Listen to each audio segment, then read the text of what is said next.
Story name, The Hollow House. Shared by Verastal.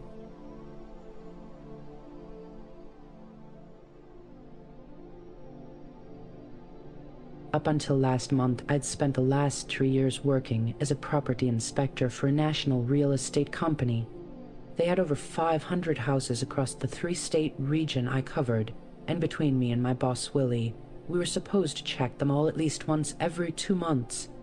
That meant making sure there were no leaks or notable wear and tear, no problems with water or electrics where they were turned on, and of course, making sure no one was getting inside and either squatting or vandalizing the owner's property. It wasn't a bad job, and while the work had been described to me as part guard, part plumber and electrician, honestly it required very little beyond showing up, taking notes and pictures if I saw something that looked weird, and then reporting it to Willie. Simple stuff we might wind up doing ourselves, but the company had specialists for anything more complex or dangerous. And as for trespassers, I'd never found a single one my entire time working there. But then 8 months ago I went into a house that was new on our rotation. This wasn't unusual, of course. While some properties seemed stuck in some permanent limbo of not being rented or sold, there was a fair amount of turnover with most of them, and every new 2-month rotation inevitably brought some different houses with it. From the outside, this one wasn't particularly noteworthy. A single-story ranch house with faded white vinyl siding that went back further than you'd have thought from the street. To quote a common Willieism, it had a real ass on it. The yard was in decent shape, though I could already see recommending whoever was cutting it coming by more often before the house started being actively shown. And while it could definitely use a good pressure washing, a circle of the exterior didn't lead me to check off any problem spots or needs for repair. Then I went inside. Opening the door and crossing the threshold into an empty house can feel a variety of ways. Most aren't really noteworthy at all beyond a bit of stale air. Some places are stifling hot or unexpectedly cold and musty or just thick with dust and the stench of roach or mouse droppings drying in the shadows. But this place, when I stepped through the front door, I immediately noticed that the air felt thicker inside, almost as though I had jumped off the edge of a pool into water and was now trying to walk along the bottom. I felt a moment of panic at the sensation, reaching for the light switch before remembering that the electrics were still off here. The house had been bought at a foreclosure sale, and it might be weeks or months before the company got around to turning utilities back on and putting the house with one of its agents. Muttering a curse, I dug out my flashlight and turned it on. It was early afternoon outside, but you couldn't tell it in here. Everything was murky and gray, the beam from the light seeming dim and feeble as it pushed out at the shadows crouched in every corner. Grumbling, I pushed my nerves down. I had gotten over the unease of going into empty houses in the first couple of weeks of doing this job, and I wasn't going to freak myself out now. I wouldn't find anything different in this house than I had in 1,000 others, and if I did, all I had to do was leave and call Willie. Not a big deal. Walking down the front hall, I turned to the right. Brownish-looking carpet and bare yellow walls.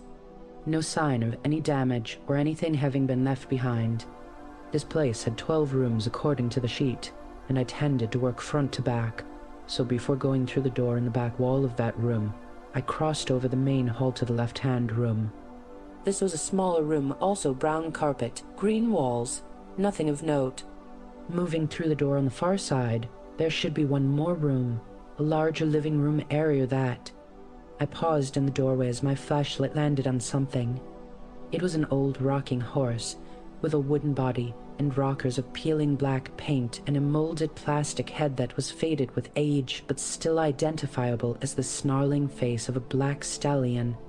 The leather saddle on the back of the horse is what stood out the most, unlike the rest. It seemed to be in very good shape, with the luster of the dark brown skin seeming to almost glow under my light. The embossed golden lettering above the left stirrup was legible even at a distance. Nick's best steed. I felt my stomach tighten slightly. Something wasn't right here. It wasn't uncommon to find some trash or other things that the house cleaners had missed on a first inspection, but how would they miss something like this? Stepping back through the other room and into the hall, I reached for my notepad and hesitated. Normally, I would write down things as I found them, but I didn't want to hear. I didn't like the idea of focusing my attention on anything other than my surroundings, of making. I hesitated and then forced myself to finish my thought, of making myself vulnerable. Clenching my jaw, I stepped further down the hallway. I knew I was being stupid, but it didn't matter. Nerves had me now. I needed to finish doing a quick sweep of the house and get out. The fourth room? Empty. The fifth and sixth were the same. Then in the seventh room, there was a television sitting in the middle of the floor.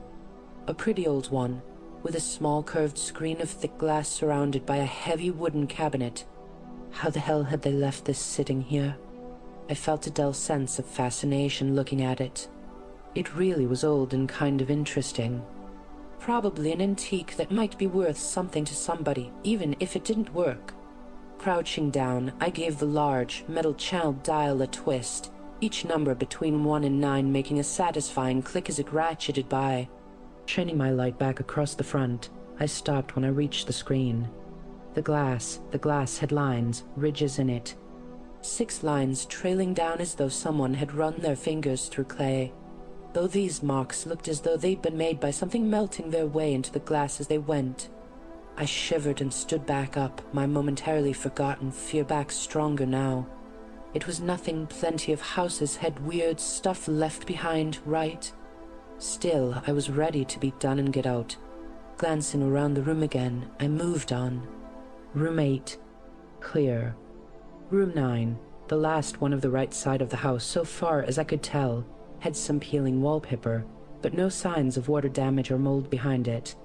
I crossed back over the main hall into room 10, and at first I saw nothing out of the ordinary.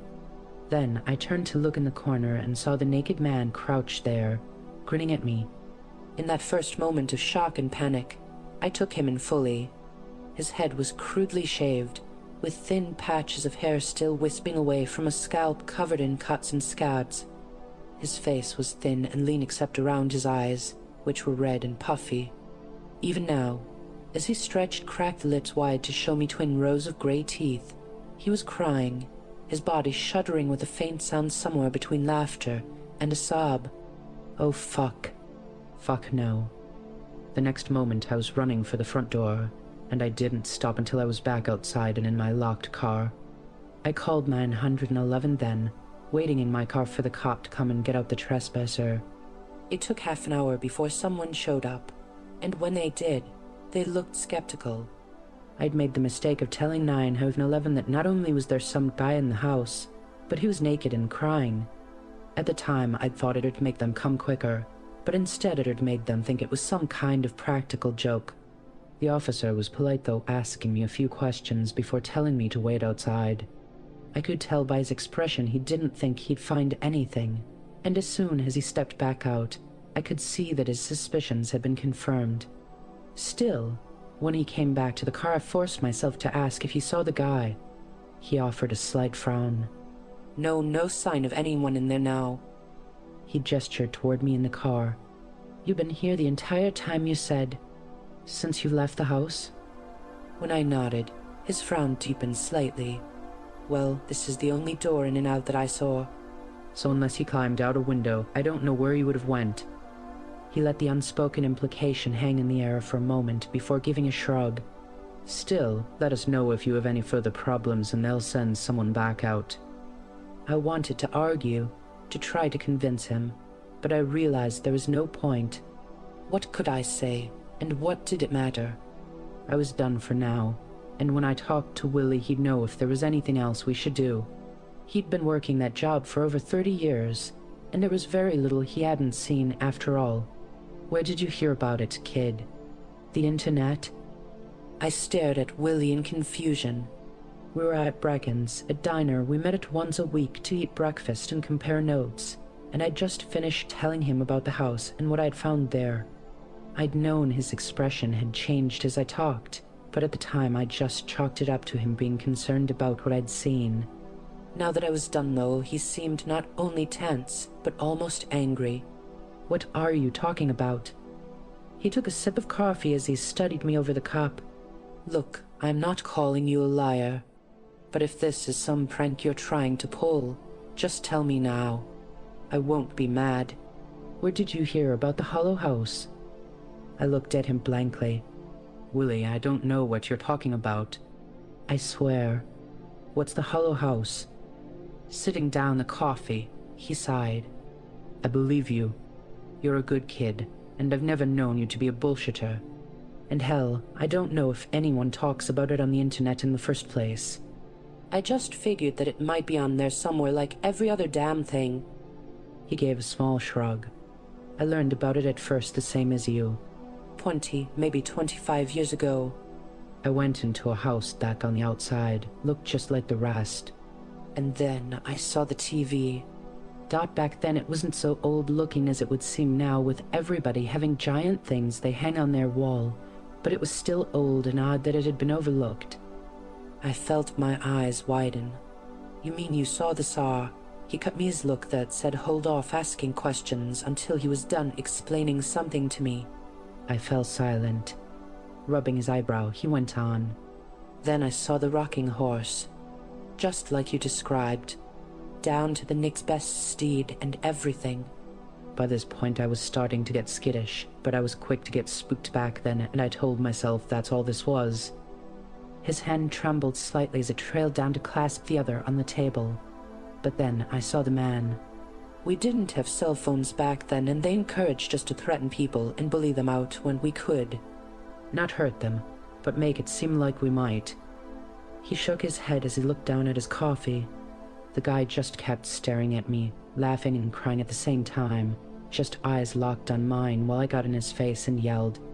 Told him I'd get rough if I had to. Willie gave a bitter chuckle, all while trying not to piss myself. He brought his gaze up to mine. That's when the guy's eyes shifted away from me.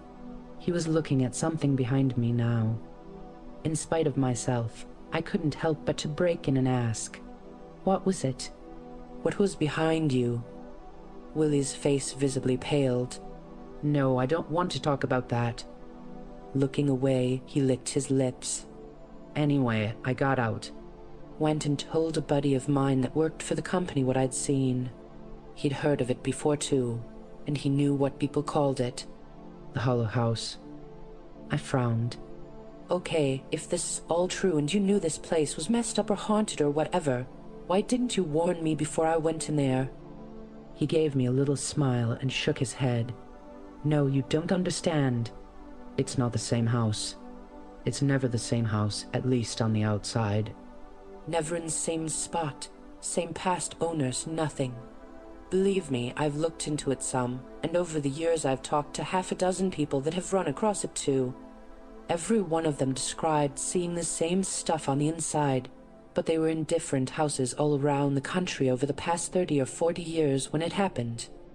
Sitting back, I let out a slow breath. How is that even possible? What is it? Willie spread his hands out and gave a deeper shrug. I have no idea. Not keen on finding out either. Leaning in, he lowered his voice slightly. That's why. A couple of times I've run across it since. As soon as I know where I'm at, I beat feet back out. And from then on, that place gets my stamp of approval without me ever going closer than riding by to make sure it hasn't burned down. He held my gaze for a moment. And that's exactly what you need to do too. I nodded, but I could already feel my stomach tightening. I don't know, man. I can't lose this job. Even if it's all real, maybe it's just creepy, right? Like you never got hurt from it. And I trailed off as Willie unbuttoned his sleeve and rolled it up. The first time I found the Hollow House, I left with this. Just above his left elbow was a scar. The flesh, there dark and hard like a shadow, had been tattooed across his skin, in the shape of a grasping hand. He reached over now and gripped my arm. It's not just a spook story, kid. And you just got lucky this time. The 5 or 6 people that have told me about going into the Hollow House. I've heard another dozen stories over the years about people that disappeared doing this job. How many of those do you think went into one of these places and didn't get out quick enough? I was nodding now, terrified. Maybe it was how scared I looked that caused him to make the offer. Look, I'll adjust our schedules, okay? put that house on my rotation. I snapped back a little out of my shock. Willie, you don't have to. He was already raising his hand to stop me. No, it's fine.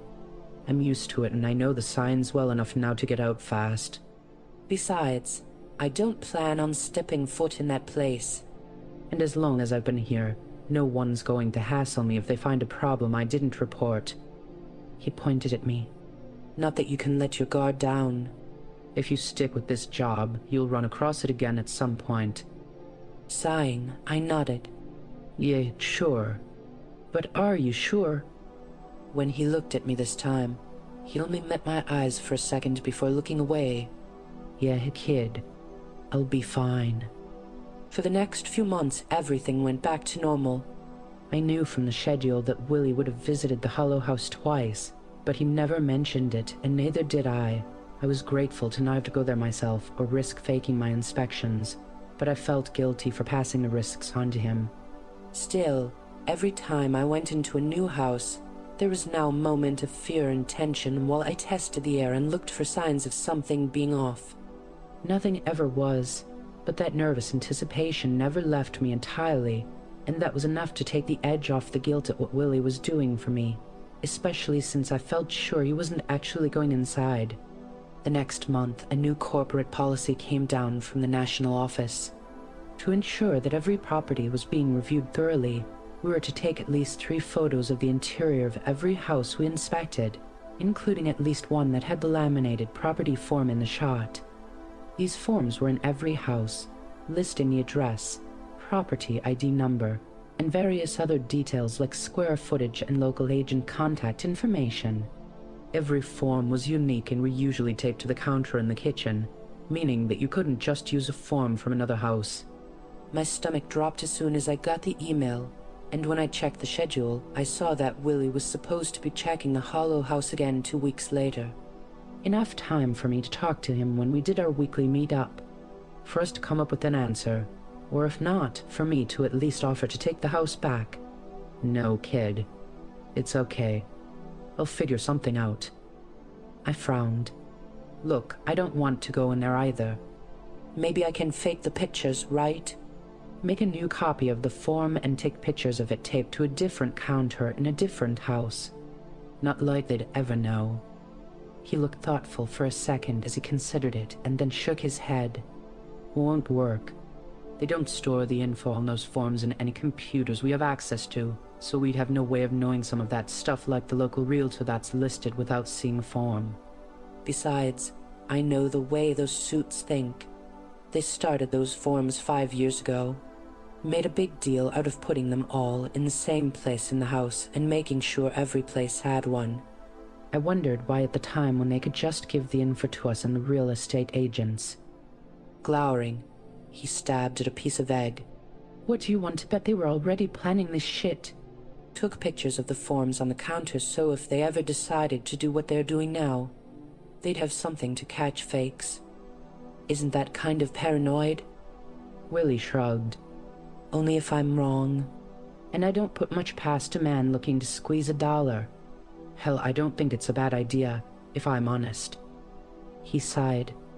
Just damned inconvenient. Well, I mean, I can go in and do it then. It can't be bad in there all the time, right? How else would they ever put the forms in? Sell these houses? His eyes flicked up to mine. I don't know that they ever do sell them.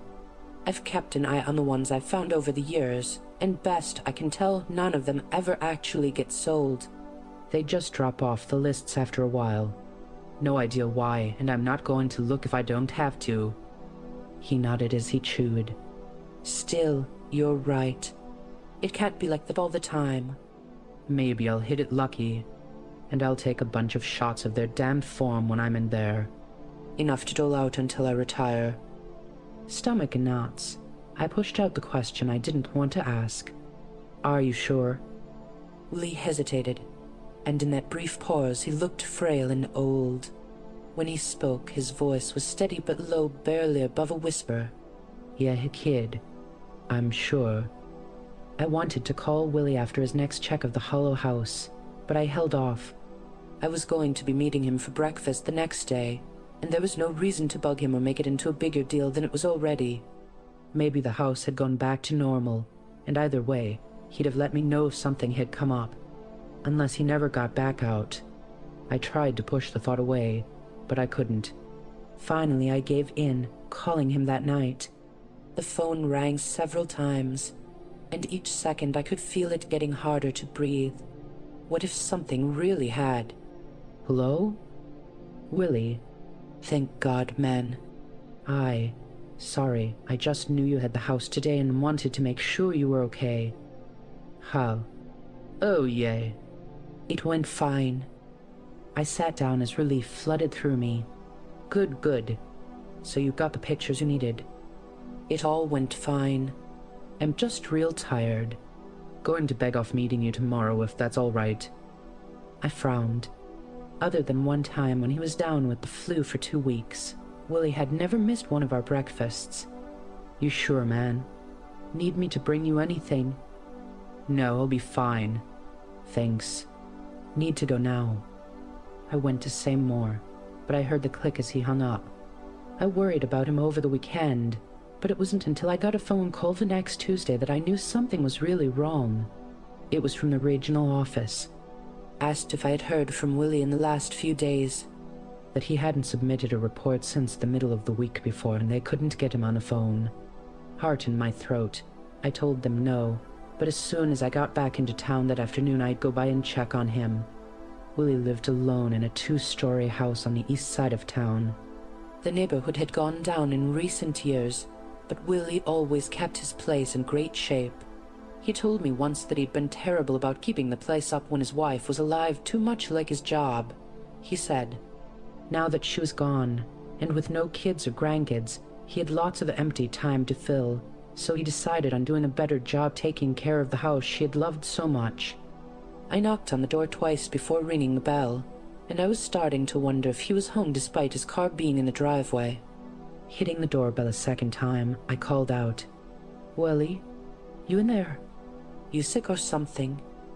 Still no answer. Walking back off the porch, I debated what to do.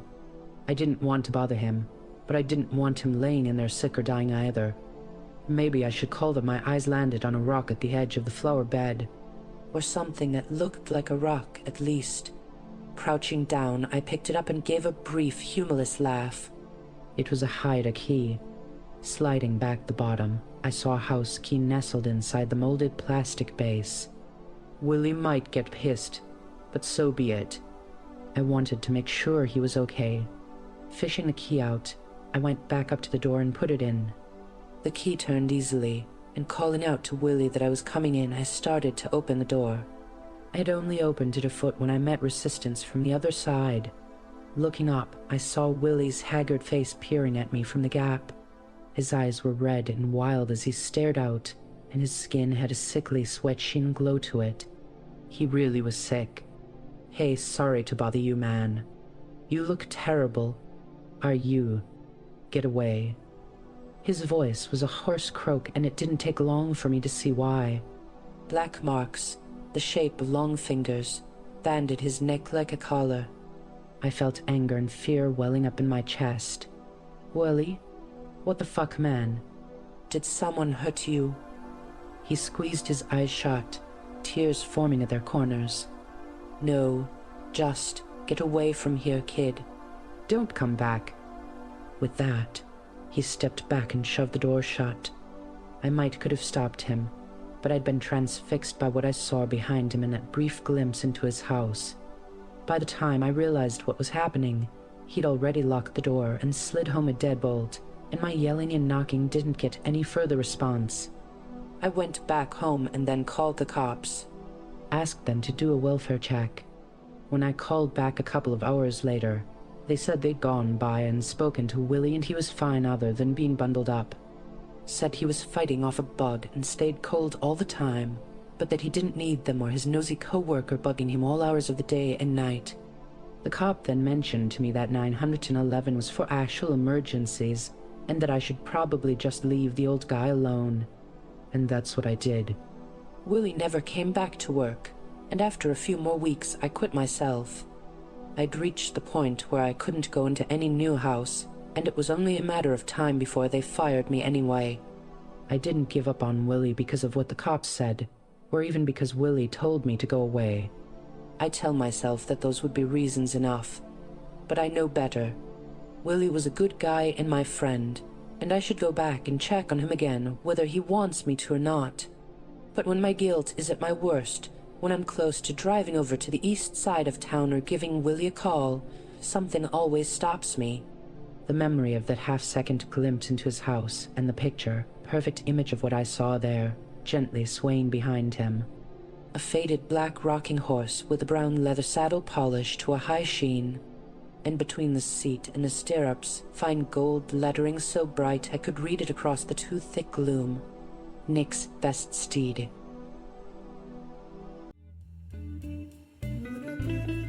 Thanks for watching. If you enjoyed this video, don't forget to give it a thumbs up and subscribe to the channel for more. Hit the bell icon so you never miss an update. See you in the next one.